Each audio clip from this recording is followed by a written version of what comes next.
No więc wracając po tej przerwie, jakby nawiązując, no taka jest idea tego mechanizmu. Wyhodować sobie kolejne rzesze coraz głupszych, niezdolnych do zorganizowania się, niezdolnych do protestu, nawet nie rozumiejących po co i o co mieliby protestować. Nawet, proszę Państwa, kiedyś to było bardzo jasne, no, odpowiadał czy naprawdę, czy nie naprawdę jakiś król.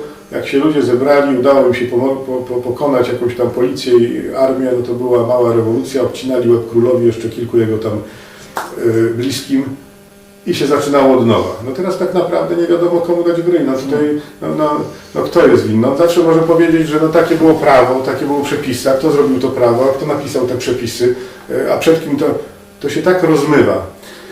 No i mówiliśmy o tym, że panu Morawieckiemu należy w to przynajmniej uwierzyć, że te ośrodki władzy są gdzieś za granicą. I tak to jest, proszę Państwa, skonstruowane i w tym kierunku to zmierza. I to nie jest jakaś teoria spiskowa. Ja mógłbym tutaj się podeprzeć kilkoma książkami autorów tego pomysłu. Pomysłu mianowicie takiego, że no lepiej byłoby centralnie światem zarządzać w jednym miejscu, żeby taki rząd światowy powstał i na Państwa oczach on już powstaje. No już jest. Tak jeszcze wprost, to jeszcze w telewizorze nie powiedzieli. Natomiast w momencie, kiedy 150 parę państw, w tym także niestety Polska, podpisała taką deklarację, że w razie kolejnej pandemii,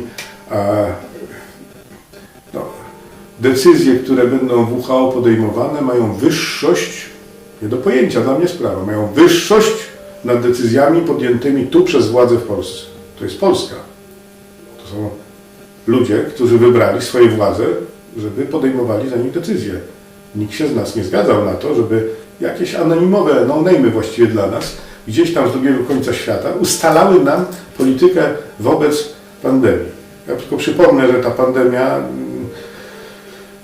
nie zaczynajmy od szerokiego tematu, ale powiem jedną tylko rzecz. Proszę Państwa, rok wcześniej ta pandemia nie byłaby pandemią. No najpierw zmieniono przepisy, było określone jasno od kilkudziesięciu lat, ile musi być przypadków na świecie zachorowań potwierdzonych, jaka to ma być rzesza ludzi, w jakim czasie, żeby to uznać, że jest to pandemia. No i te wszystkie liczby zmniejszono. I dopiero jak je zmniejszono, to zaczęto nazywać pandemią coś, co się ledwie łapało na te zmniejszone liczby. Proszę Państwa, jeżeli podpisaliśmy jako kraj taką deklarację, jeżeli podpisaliśmy takie zwierzchnictwo nad nami, no to mamy coś w rodzaju Światowego Ministerstwa Zdrowia. No zastanówcie się nad tym. Nieważna będzie decyzja lokalnego ministra czy jego urzędnika. Ważna będzie tam podjęta w WHO. A jak się nie posłucha, no to siłą zostanie wprowadzone to, co ma być wprowadzone. No, teraz się zbliżamy, mocno w tym siedzę, właśnie w tej chwili to studiuję w samym środku, że tak powiem, w samym jądrze ciemności, to znaczy jestem na studiach w Narodowym Banku Centralnym. Gratulacje. Dziękuję. Mieszane uczucia można mieć, wiecie Państwo, tak jak w tym starym kawale. Może przepnijmy anegdotą dla rozbawienia trochę publiczności.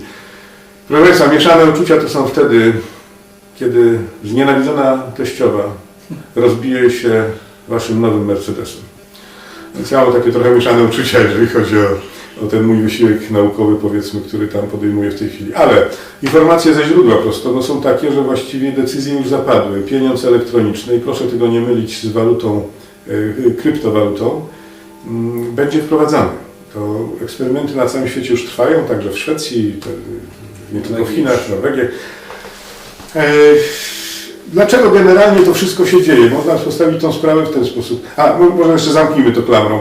Więc niedługo się dowiemy, że banki są już niepotrzebne. Te banki komercyjne, w których macie swoje konta. Bo właściwie to nie ma sensu, żeby był pośrednik między Wami a bankiem centralnym, bo to elektronicznie jest do przerobienia w milisekundach. To jest tylko kwestia odpowiedniego zaplecza, nazwijmy to serwerowego i programowego. Trzeba dobrze pomyśleć nad bezpieczeństwem i paroma innymi rzeczami, ale te banki jako pośrednicy nie będą potrzebni. To podpowiadam tym, którzy mają w tej chwili kupione akcje banków. To jest do przemyślenia, czy nie należałoby je zmienić. Na co? Nie wiem, na jakieś firmy może właśnie IT, które będą robić serwis temu pieniądzowi elektronicznemu, tej walucie cyfrowej, nazwijmy to. No ale dlaczego tu mówię? Bo te nasze banki centralne mają nad sobą też coś w rodzaju banku centralnego, tak to powiedzmy jakby do laików. No, krótko mówiąc, za chwilę będziemy mieli coś w rodzaju Ministerstwa Finansów. Już w tej chwili musimy się liczyć, jak wydajemy pieniądze, w sumie nasze pieniądze. To znaczy Polska płaci składkę na przykład do Unii, albo do WHO, albo do innych międzynarodowych organizacji, a tam jest zdecydowane, ile tych pieniędzy dostanie z powrotem i na co, i na jakich warunkach. I te warunki się mogą zmieniać, to ktoś inny decyduje. Proszę Państwa, to jest jakiś obłęd. No tak, to jest jakiś obłęd. No, jakbyśmy się na osiedlu zrzucili, bo chcemy sobie zrobić nową drogę, pomijam sprawy podatkowe, bo tutaj kapitan państwo przyszedł, to od razu klepnął nam, że musimy jeszcze od tego zapłacić. Ale zrobilibyśmy to po cichu, no to zrzucamy się na drogę, wszystkim jest potrzebna, dogadujemy się, czy proporcjonalnie do tego, jak długa ta, jakiś tam klucz znajdujemy i budujemy sobie drogę.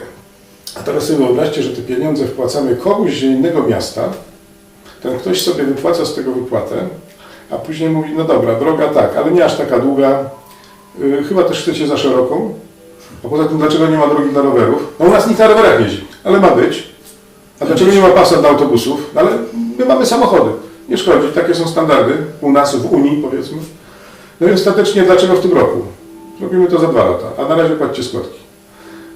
No, nie wiem, czy Państwo chcieliby wpłacać do obcego miasta, do jakiegoś nieznanego Wam człowieka, czy zespołu ludzi, jakiegoś komisarza innego, swoje pieniądze, które chcielibyście przeznaczyć na swoje sprawy. No bo to jest taka czysta analogia między tym osiedlem, a grupą państw. No to grupa domów i wspólne wydatki, grupa państw i ewentualnie wspólne koncepty. Tak?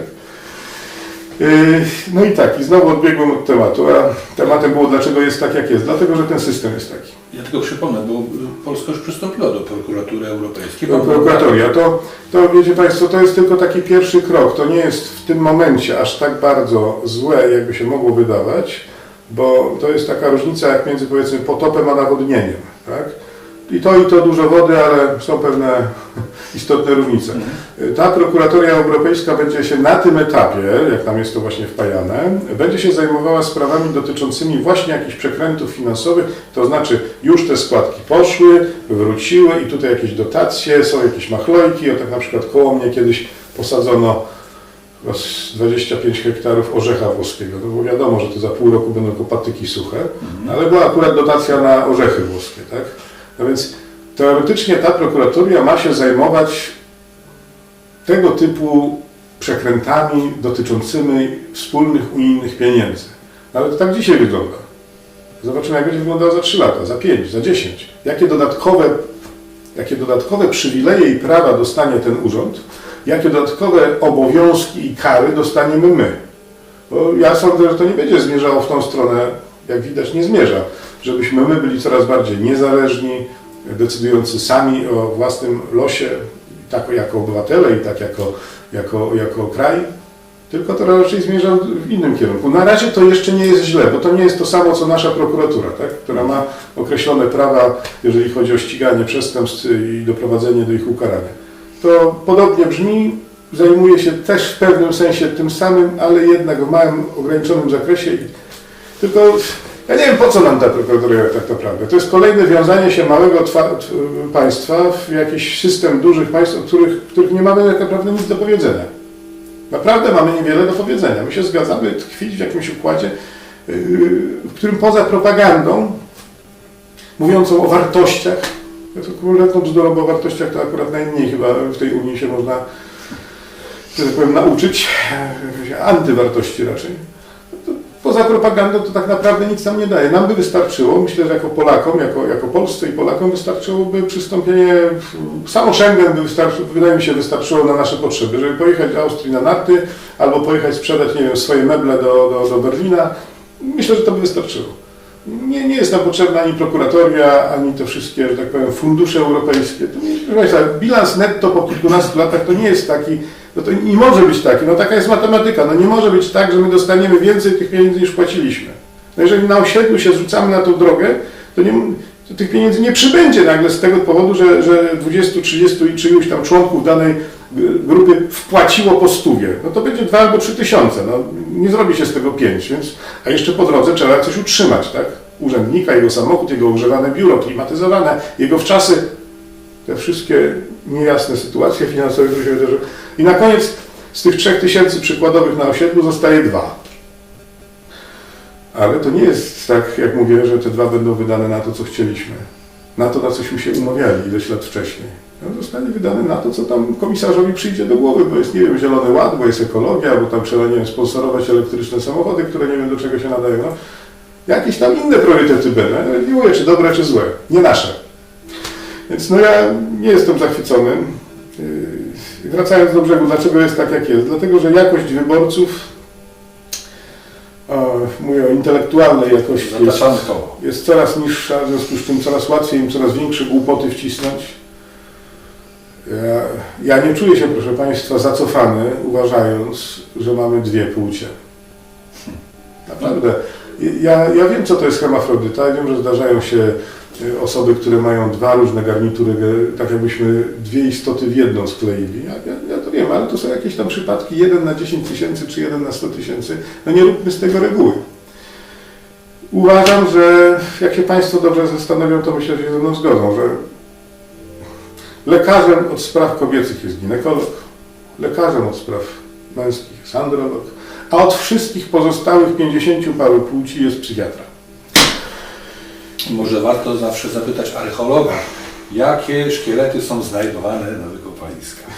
Proszę Państwa, ale to tylko przykład. Możemy sobie z tego tutaj dworować, śmiać się, żartować, ale to jest tylko przykład, jakie głupoty daje się temu społeczeństwu wcisnąć jako wartości i jakich przedstawicieli w związku z tym mamy w parlamencie.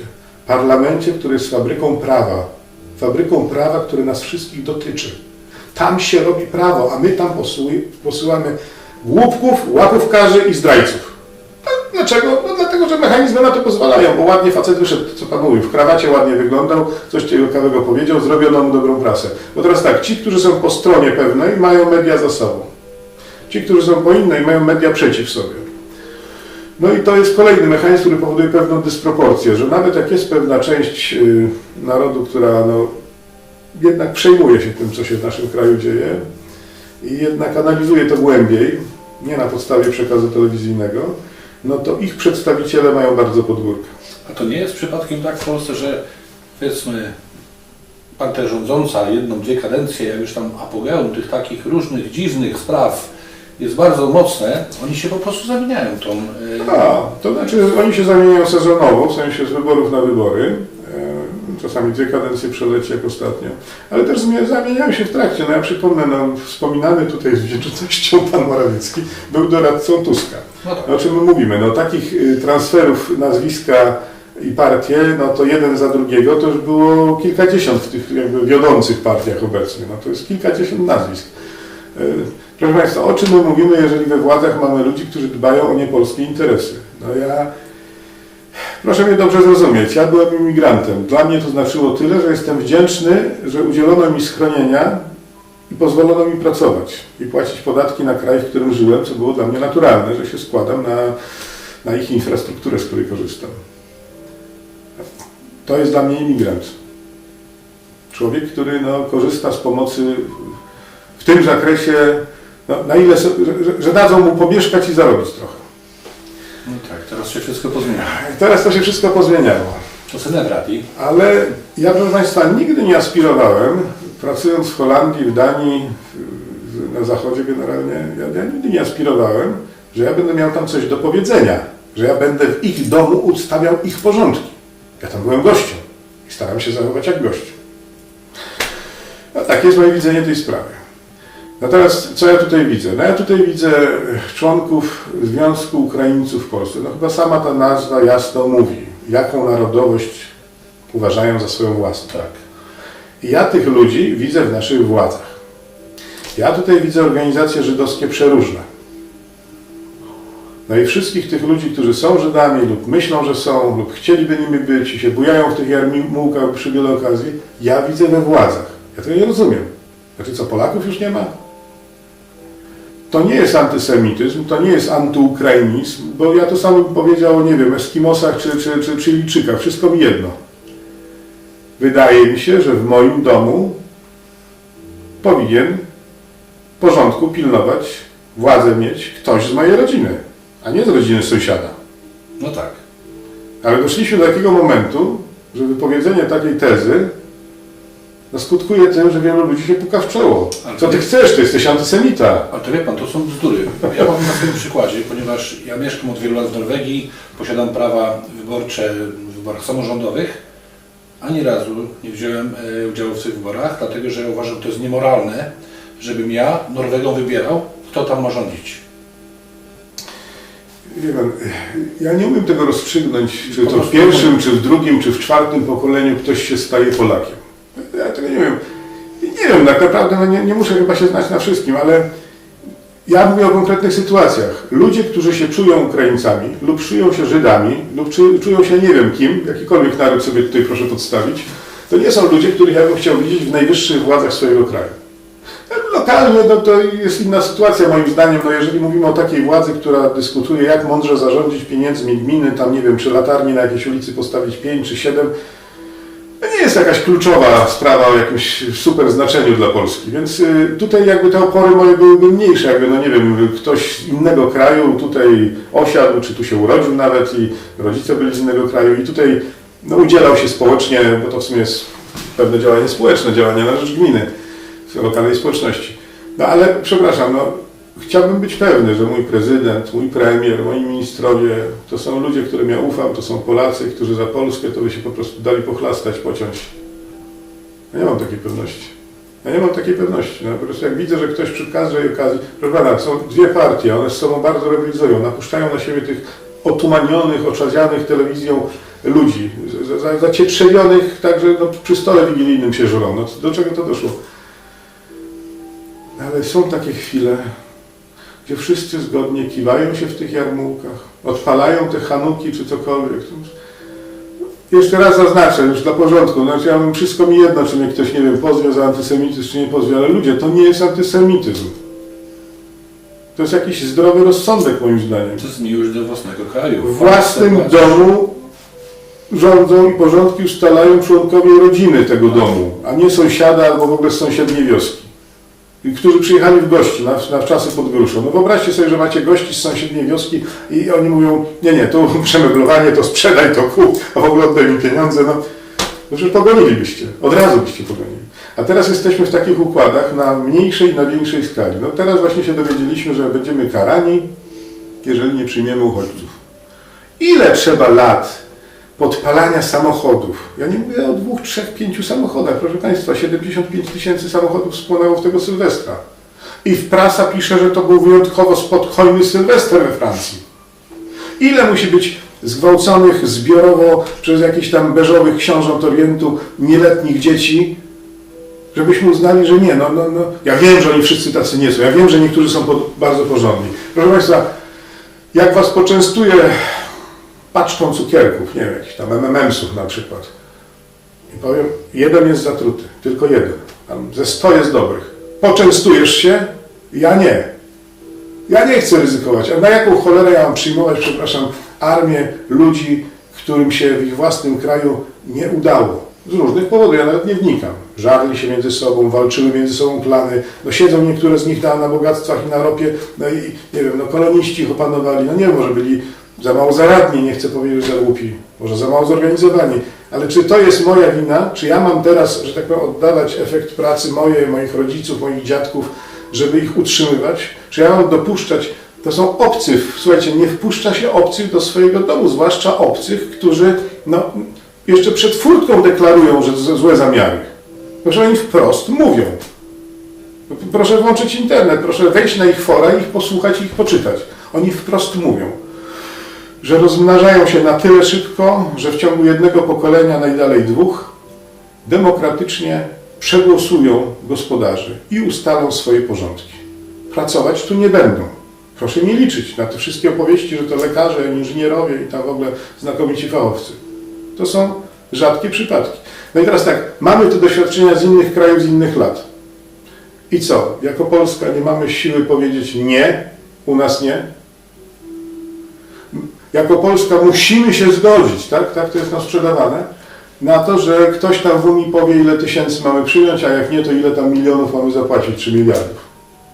I to już nieważne, czy ta kwota jest duża, czy mała, czy tych ludzi jest dużo, czy mało. To w ogóle nie powinno być miejsca, na miłość boską. To w ogóle nie powinno być miejsca. To my powinniśmy decydować, tak, mamy jakieś, nie wiem, potrzeby, no różne kraje tak robiły, w dawnych czasach to było normalne, no po wojnie Volkswagen ściągał Turków na konkretne mężczyzn do pracy w konkretnej fabryce na 3 lata, potem na 5, potem pozwolili ściągać rodziny, no i w tej chwili jest tak jak jest, no ale to była ich decyzja. No, dlaczego ktoś za nas decyduje i ściąga nam, że tak powiem, ten kłopot, bo to jest kłopot, to w każdym kraju, do którego oni dotarli, to jest wielki kłopot. To są spalone samochody, to są wydane gigantyczne pieniądze na socjale, na mieszkania, na naprawę tego, co zrujnowali, zepsuli, spalili. To są kryminalne historie. Gwałty na dzieciach, gwałty na kobietach, handel narkotykami i tak dalej, handel bronią. No, czy nie mamy wystarczająco własnych problemów, własnych przestępców, nad którymi trzeba jakoś zapanować? To musimy sobie jeszcze armię nierobów agresywnie nastawionych wpuścić do domu? Dlatego, proszę Państwa, no tak, Pan zapytał, dlaczego jest tak, jak jest, dlaczego mnie nie ma w polityce. No ja, jakby to powiedzieć, nie muszę. No, tak. Ja nie mam takiej motywacji, że stary już jestem, zdrowie słabe, to trzeba w politykę pójść, bo dobrą klinikę mają, tak, i leczą od ręki, nie trzeba czekać. Przeciętny Polak, no, proszę Państwa, do kardiologa się chciałem wybrać kontrolnie. Na NFZ chyba tam za 2 lata miałem jakiś termin, całe 2 lata. Prywatnie za miesiąc. I tylko 450 zł, jeżeli się weźmie wizytę, plus badanie USG serca. Ja nie mam przeciwko temu, ja jestem w ogóle za prywatną służbą zdrowia, tylko oczywiście pod tym warunkiem, że nikt mnie nie zmusza do płacenia jakichś składek. Tak. Ja sobie odkładam do szuflady, a potem idę tam, gdzie mnie stać i tam, gdzie jest kolejka mała. No, nie jestem wybredny, raczej bym chodził tak jak do fryzjera, tam gdzie jest mała kolejka. Tam, gdzie jest słaby fryzjer, to jest mała kolejka, niska cena. To ja do lekarza pewnie też tam, gdzie szybko.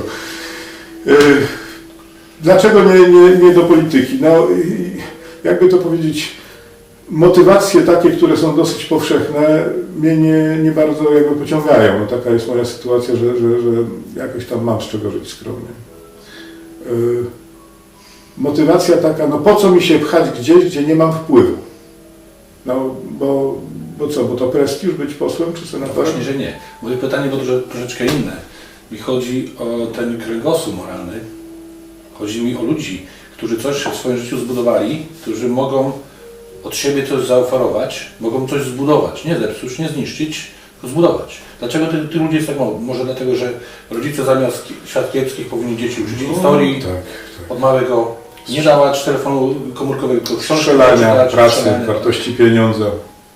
To są historie, które wszyscy Państwo znają, że w różnych bardzo bogatych rodzinach młodzi ludzie w fabryce ojca zaczynali od byle jakiego tam stanowiska, zamiatali koło tokarki czy coś, potem byli na tokarce, potem nie dlatego, że to było konieczne, to właściwie żadnej wartości nie wnosiło do tej rodzinnej, dużej firmy. To chodziło o to, że ten młody człowiek poznał ten trud, poznał wartość tego pieniądza, żeby wiedział, co to 5 zł jest warte, ile to trzeba stać przy tej maszynie, żeby to dostać. Uczenie pewnej wartości przez pracę, w niektórych środowiskach przez religię, w niektórych bardziej przez wojsko, no, jakieś tam powiedzmy paramilitarne organizacje. No, jest wiele sposobów na to, żeby młodych ludzi uzdatniać tak, żeby wśród nich tych szlachetnych było więcej niż mniej. Tak? Jest wiele sposobów, ale tego się nie robi, bo priorytety, że tak powiem, zostały nakreślone przez telewizję inne. Ludzie nie zdają sobie z tego sprawy, że telewizja gada to, za co się zapłaci. Jak się zapłaci, że po tym proszku będzie białe, to gada, że po tym proszku będzie białe. Jak się, że ta pasta do zębów, do butów też. I tak samo ogłaszają polityczne reklamy, bo to tylko to jest. O tym, że Unia jest fajna, o tym, że 2 facetów to rodzina, o tym, że i tak dalej, i tak dalej. I nawet jak ci ludzie uważają, że w to nie wierzą, nie, że przesadzają, to jest wszystko obliczone. Proszę Państwa, popatrzcie sobie czasem w sklepie, no, ludzie mówią, że na nich reklama nie działa, no potem przechodzą z dzieckiem koło półki, to dziecko widzi Coca-Colę i sobie tam śpiewa Always Coca-Cola, a nie działa. Ten mechanizm jest tak obliczony, dlaczego właśnie tak jest zaproponowany, tak jest zrobiony? Właśnie dlatego, żeby ci, którzy mają tą władzę, tej władzy nigdy nie utracili. Żeby oponentem, który ich rozlicza, był skłócony, przemieszany, wynarodowiony, to właśnie po to są ci imigranci, tłum, który ma tyle lokalnych, codziennych, przyziemnych problemów, że nie jest w stanie się tym zainteresować. nie jest w stanie włożyć wysiłku w swoją edukację, nie jest w stanie się nauczyć, nie wiem czego, języków, ekonomii, matematyki i tak dalej, nie jest w stanie tego ogarnąć, to nie jest przeciwnikiem. I nie potrafi inaczej żyć. Martwi się, żeby pracy nie stracić. Martwi się, żeby pracy nie stracić, bo ma kredyt na 30 lat. Czyli co Pan może Polakom doradzić, tak od siebie, w skrócie? No, najkrócej, bo ja się strasznie rozgaduję. Najkrócej to, proszę Państwa, powiedział tak, myślenie ma kolosalną przyszłość. Nie ma możliwości tego raka, który opanował nie tylko Polskę, myślę, że cały ten zachodni świat i nawet chyba nie tylko zachodni. Nie da się, że tak powiem, pozbyć inaczej. No, z rakiem się w ogóle nie da inaczej walczyć, albo się go wycina, albo się w niego wali chemią, albo jedno i drugie. Takie liczenie, że jakoś to zagadamy, jakoś to przetrwamy, powoduje tylko to, że on ma przerzuty. Więc no takie jesteśmy w sytuacji, mamy po prostu raka. Więc politycznie to albo proszę głosować na tych, którzy mają jasne i proste intencje i one nie są w jakimkolwiek oderwaniu od ich dotychczasowego życia. To znaczy, no nie wierzcie ludzie w to, że przyjdzie jakiś Wałęsa i da wam po 100 milionów. No to już zorientowaliście się, że nie da. Natomiast no jeżeli macie w swoim środowisku, nie wiem, zaangażowanego żołnierza, który ileś tam lat służby i na granicach i on wam będzie mówił, że on jest za tym, żeby były pozwolenia na broń łatwiej dostępne albo żeby ich w ogóle nie było, to możecie w to uwierzyć.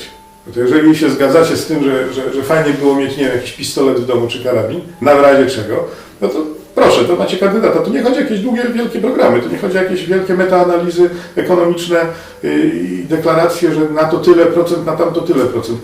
Wybierajcie ludzi, którzy mówią prawdę, którzy są zgodni swoim życiem z tym, co mówią, z tym, co robią i którzy mówią takie rzeczy, które wam odpowiadają. Ja bym chciał, żeby podatki były niskie i żeby były tylko takie, które są konieczne.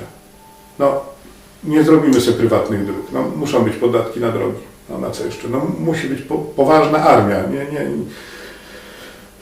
Nie leopard włożony na przyczepce od jakiegoś spędu do spędu, od jakiegoś festynu do festynu w celach propagandowych. To musi być poważna, dobrze wyposażona armia. Na to chcę płacić. Więc, nie wiem, jakiś porządek wewnętrzny, no jakaś tam, nie wiem, policja i tak dalej, to musi funkcjonować. Jakaś naprawdę bardzo podstawowa opieka medyczna, to znaczy ktoś się przewrócił na ulicy, nie wiem nawet jak się nazywa, czy ubezpieczony, czy niebezpieczony, nieważne, no ktoś go z tej ulicy musi zabrać.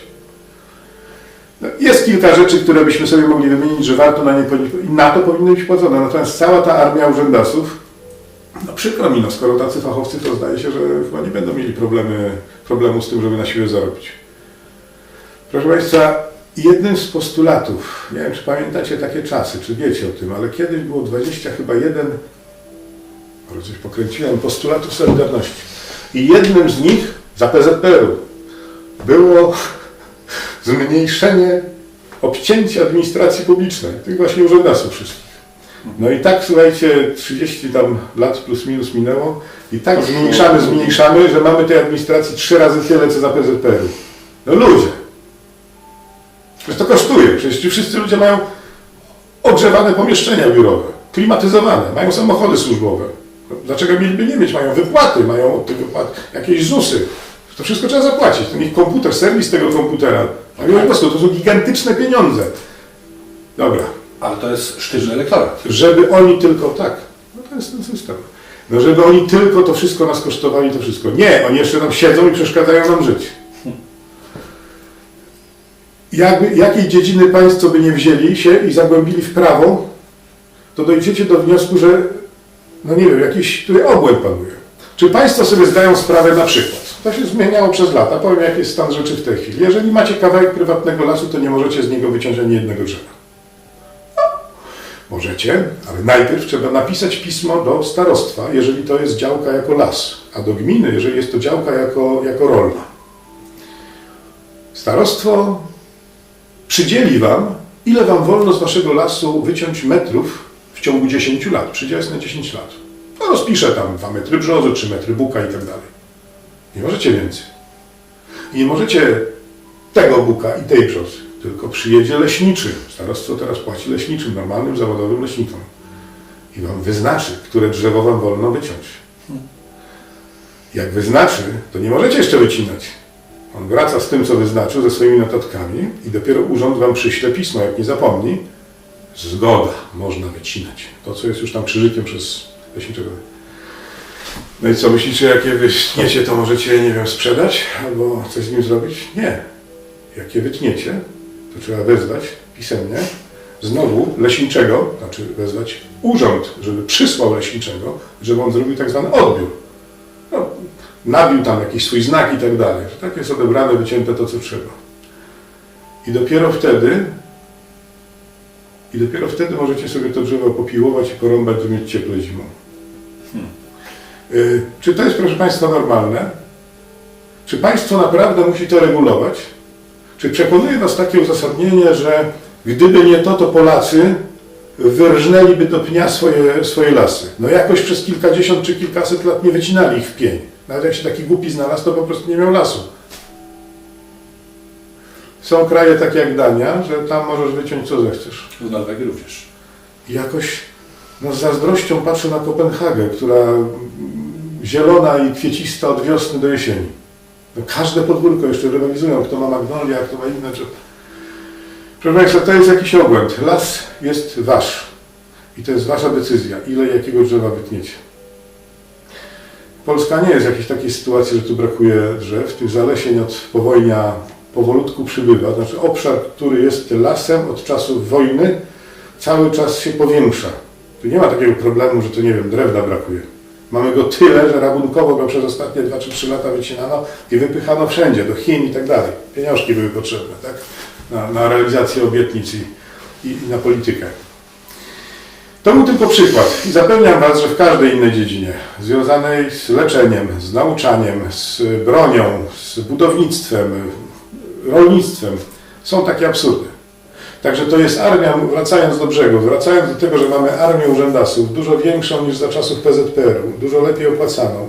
No, sama kancelaria prezydenta to są wydatki, które są większe niż ma rodzina królewska w Wielkiej Brytanii.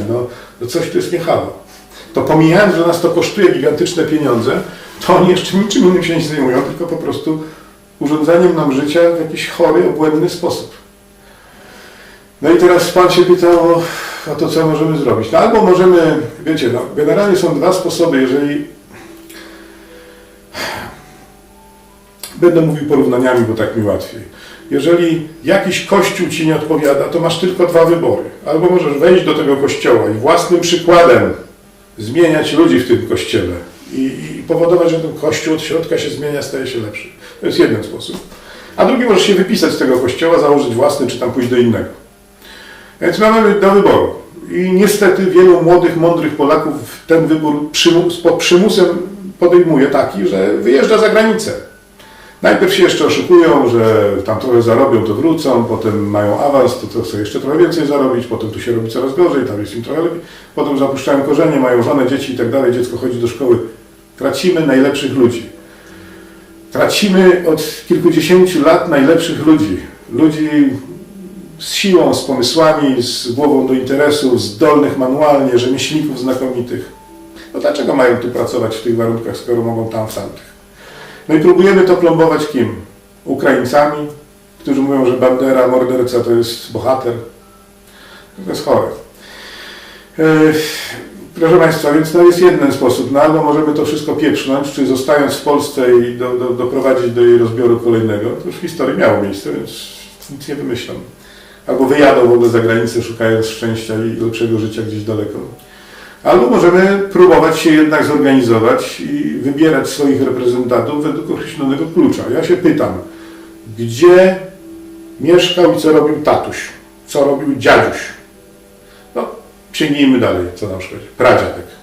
Jeżeli ten gościu ma polskie nazwisko od kilku pokoleń, jeżeli nie był, nie wiem, katem w jakiejś ubeckiej mordowni, jeżeli nie mordował bohaterów, obrońców Polski, jeżeli jest Polakiem z pochodzenia, jeżeli po prostu pracuje z pracy własnych rąk i z własnego intelektu, a nie jest działaczem, tak?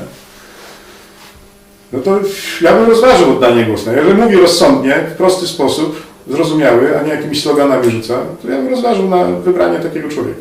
I Abstrahuję tutaj teraz od, nie wiem, konkretnych ugrupowań partyjnych i tak dalej. To już sami sobie rozstrzygnijcie, gdzie jest najwięcej prawdziwych ludzi, prawdziwych Polaków, a gdzie jest najwięcej działaczy. I takich, co właśnie w tych jawółkach bardzo im do twarzy. I takich, co uważają, że naszą broń, nasze pieniądze, nasze paliwo i nasze ZUS-y należy oddać Ukraińcom. Bo dzięki temu bomby na nas nie lecą. Tak, a oni tu przyjechali pracować na nasze emerytury. No.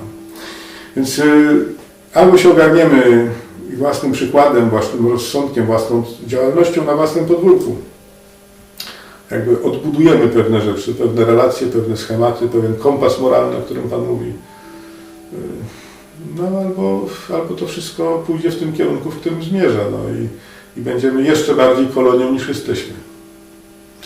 W tej chwili ktoś z dala podejmuje decyzję, że mamy oddać swój sprzęt do konfliktu i wojny, który nie jest naszą wojną i nie jest naszym konfliktem. Mamy sobie kupić w określonych fabrykach za określone kwoty kolejny. Znaczy zapłacić teraz mamy, przyjedzie kiedyś. Może zdąży przed ewentualnym konfliktem. Czyli mamy się rozbroić. A jak tam kasy brakuje, to trzeba podnieść podatki, jak tam kasy brakuje, to trzeba wziąć kredyt. Też określony bank. Wyciąć resztę lasów. Wyciąć resztę lasów.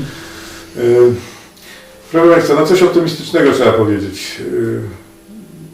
Po pierwsze, są warunki do tego, żebyśmy sami się rozwijali, sami się uczyli swoje dzieci.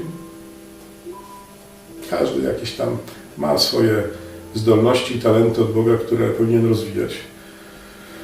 No, młodzi ludzie z reguły są, to jest lepszy wiek do nauki, więc trzeba inwestować w młodych ludzi. Dlaczego trzeba? No to popatrzcie na naród wybrany.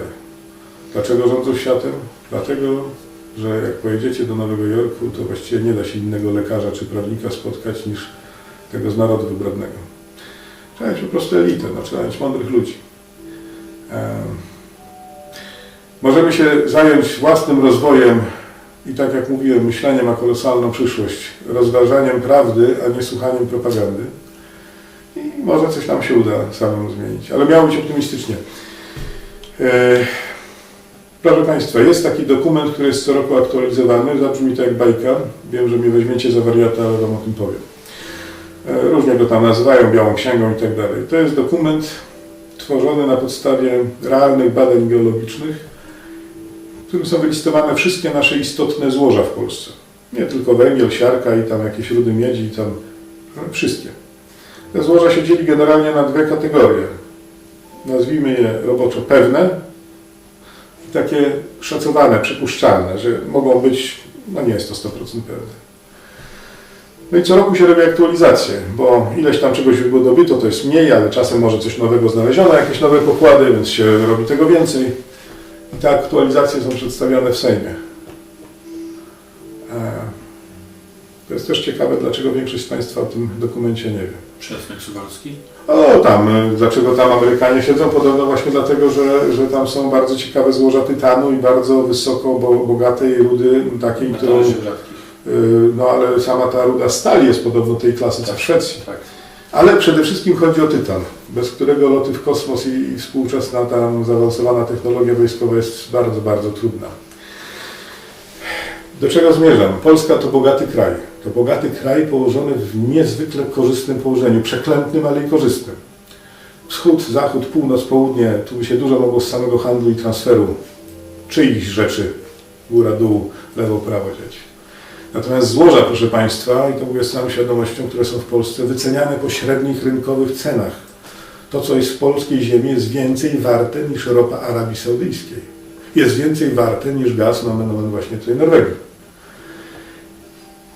I może dlatego tak bardzo się pchają tutaj wszyscy obcy na poziomie zdobycia władzy i wpływu na władzę. Ja nie wiem, jak to jest, proszę Państwa, że w Niemczech kopalnie się niektóre na nowo otwiera, a w Polsce się zamyka, dewastuje, a nawet zasypuje.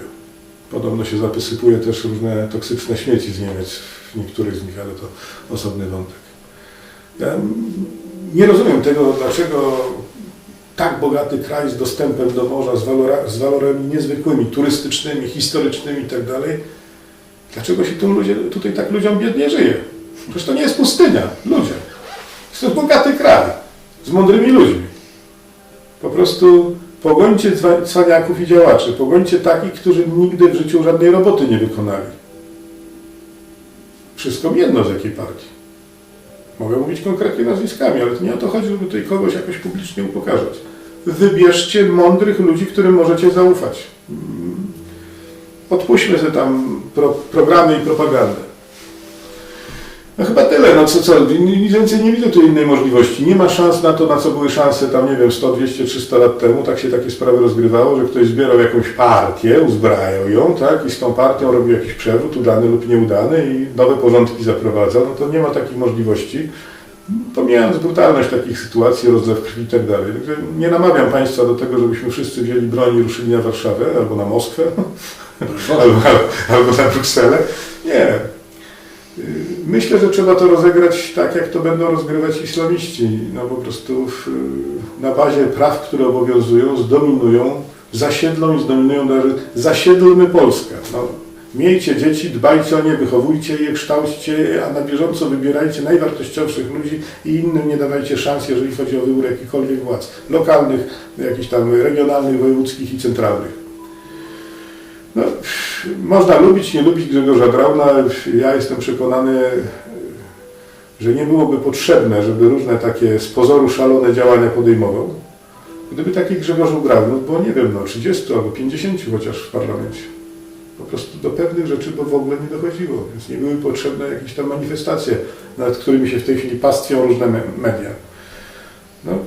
Ale to tylko w Polsce, bo na świecie pan Grzegorz Braun został bardzo sławny. Różnie, zwłaszcza w krajach arabskich. A to właśnie... Widziałem setki filmików. Muzułmanie dosłownie tam takie komentarze były, żeby się modlili za niego i żeby przesyłali dalej. To takie ciekawe bardzo jest. No. Ja, proszę Państwa, oceniam tę sytuację jednoznacznie. No jest mi przykro, że musiało dojść do takich, że to jest tak wyeskalowane, bo dotychczasowe wezwania, próby pisania pism, jakichś odezw i tak dalej, apelowanie z mównicy sejmowej, grochem o ścianę. Dopiero jak tą gaśnicę odpalił, dopiero wtedy opadły maski. Dopiero się wtedy okazało, kto tu po czyjej stronie jest. No i to jest przerażające, no ale z drugiej strony no chyba lepiej wiedzieć. Ale paradoksalnie, twierdzę, że jakby takich ludzi, w cudzysłowie, podobnych do Grzegorza Brauna, któremu są niezwykle cenne polskie wartości, dobro Polski, dobro Polaków, można dyskutować na temat metod zaangażowania religijnego i tak dalej, ale gdyby tam było takich zaangażowanych Polaków chociaż 50 w tym Sejmie, no to pewnych rzeczy by tam się nie dało zrobić. No być może nie dałoby się wystawiać tego świecznika, tej Hanuki. To nie jest nasza tradycja, to nie jest nawet religijna tradycja. No przepraszam, świętowanie w moim parlamencie święta obcego państwa i to święta z okazji tego, że ludzie z tego państwa wyrżnęli brutalnie do nogi swoich sąsiadów, z którymi mieszkali przez ileś lat. No to tak to było, no tam byli Grecy, którzy byli już jakby zjudaizowani, byli Żydzi, którzy byli schelenizowani, no to się przenikowało, mieszkali razem, handlowali, robili interesy. Aż w którymś momencie wyrżnęli tych Greków. Sukces. I z tej okazji na pamiątkę jest to święto. No historia bywa różna, czasem właśnie taka dosyć okrutna i brutalna, ale to nie jest nasze święto. Oni mają swój parlament, swoje państwo. Czy Państwo kiedyś w ogóle tak na marginesie widzieli, żeby członkowie Knesetu ustawili choinkę albo dzielili się opłatkiem? No bo tyle ich wiąże z Polską. No nie cholery, ja nie pamiętam. Może czegoś nie wiem. Więc pomijając dyskusję, czy to było bardzo ekstremalne, czy tylko trochę ekstremalne, czy w ogóle nie było ekstremalne, zauważcie, czym się ta władza zajmuje. Po kolei wszystko jedno, które to rządy były, cofajcie się dokąd chcecie. Zajmuje się ustępowaniem obcym organizacjom politycznym i państwowym, godząc się na różne pakty, układy, na traktaty lizbońskie, na FIT 55, ciągle coś podpisują, ciągle się na coś zgadzają, ciągle ustępują. Nie sądzę, że bezinteresownie. Oni w tym mają interes, to jestem pewny. To robi ta władza. Co jeszcze robi? Ta i inna, każda poprzednia. Coraz mniej tego polskiego majątku. Jakoś tak się czasem szybciej, czasem wolniej, tak te procesy gospodarcze przebiegają, że jakby już nie widzę tych polskich zakładów. Z tego, co teraz słyszę, to nawet już montownią nie jesteśmy, bo jakieś tam kolejne zakłady, które montowały samochody i jakieś jeszcze inne już upadają. No, nie jestem jakimś zwolennikiem ustroju słusznie minionego, ale Niewolnik zrobił swoje, niewolnik może odejść. czyż nie mieliśmy wspaniałych wyrobów, no na przykład cukier. Mieliśmy słynne cukrownie, bardzo dobrej jakości cukier, kawał rolnictwa i przetwórstwa z tym związanego i handlu, łącznie z tym, że jeździliśmy po świecie, po różnych tam Irakach i tak dalej, budowaliśmy nasze cukrownie, ponieważ my to robiliśmy najlepiej. No. Trzeba by do rana gadać i pewnie jakąś butelkę wypić, żeby to wszystko opisać, co się wydarzyło. No nie mamy tych cukrowni. No. Gierek był jaki był, wcale jak mówię nie jestem zwolennikiem tego słusznie minionego czasu, natomiast pamiętam ze szkoły, Chyba więcej dbali o polskość. że jakieś grube miliony ton były eksportowane co roku na świat, z tego były pieniądze, dolary. Szmagiore, piękne głośniki tą Seal. Ja pamiętam z domu, z czasu jak byłem dzieckiem. Dużo różnych zakładów było skasowanych po to, żeby no, nie stanowiły konkurencji, albo przejętych przez tą zagraniczną konkurencję i pod nowym szyldem, że tak powiem, pracuje. Krótko mówiąc, nie jestem zachwycony tą władzą i to nie piję teraz ani do tej obecnej, która tam wygrała wybory, ani tej, która przegrała wybory. Po prostu ten proces 30 lat, jak patrzę, są coraz gorszej jakości rządy, coraz gorszej jakości życie. Technologia idzie do przodu, mamy lepsze telefony komórkowe, tak? Mamy smartfony w tej chwili. A z książek. No to właśnie to jest drugie dno tego, że takiego ustrojstwa, czy dzieci czytają książki jeszcze, nie? Bo jak nie czytają, to słabo. Więc no wracając do brzegu, proszę Państwa, no trzeba siebie uczyć, trzeba od siebie wymagać, trzeba no, uczyć dzieci, wymagać od dzieci, trzeba temu nadawać jakiś kierunek tu na dole, w każdej swojej miejscowości, w swoim domu, a od czasu do czasu, jak jest wielkie tak zwane święto demokracji, to trzeba na tym święcie, że tak powiem, wybrać tych, których znamy i którym możemy zaufać. Nie muszą być idealni, muszą być prawdomówni ludzie, którzy no, mają szczerą, autentyczną, patriotyczną motywację i mają sobie coś takiego jak ci, którzy parlament tworzyli w czasach prawdziwej demokracji. No, proszę Państwa, no tak kiedyś było, że w Grecji, żeby zostać senatorem czy przedstawicielem w jakimś parlamencie, to był honor i zaszczyt. Nikt za to nie płacił. To trzeba było być kimś. To nie jest tak, że kobiet nie dopuszczano, nie dopuszczano różnych ludzi, niewolników nie dopuszczano, tych, co piją wino pod moim mostem, też nie dopuszczano. No, wybierano szlachetnych, zaradnych, mądrych ludzi, którym w swoim życiu potrafili coś udowodnić i pokazać, dorobili się jakiegoś majątku, coś osiągnęli, nie wiem, zwycięsko wyszli z kilku wojen, obronili kraj. To byli tacy ludzie i nie brali za to pieniędzy. To był honor i zaszczyt, a każdy się starał mówić tak, żeby to przeszło do historii, żeby nie wyjść na idiotę. No to porównajcie to w tej chwili z tymi wszystkimi jachirami, nie-jachirami. No to porównajcie to. I wybierajcie takich jak w tej Grecji, a nie tych wygłupasów. Próbując jakąś puentę na zakończenie, no ja myślę, że pańskie słowa są wystarczającą puentą.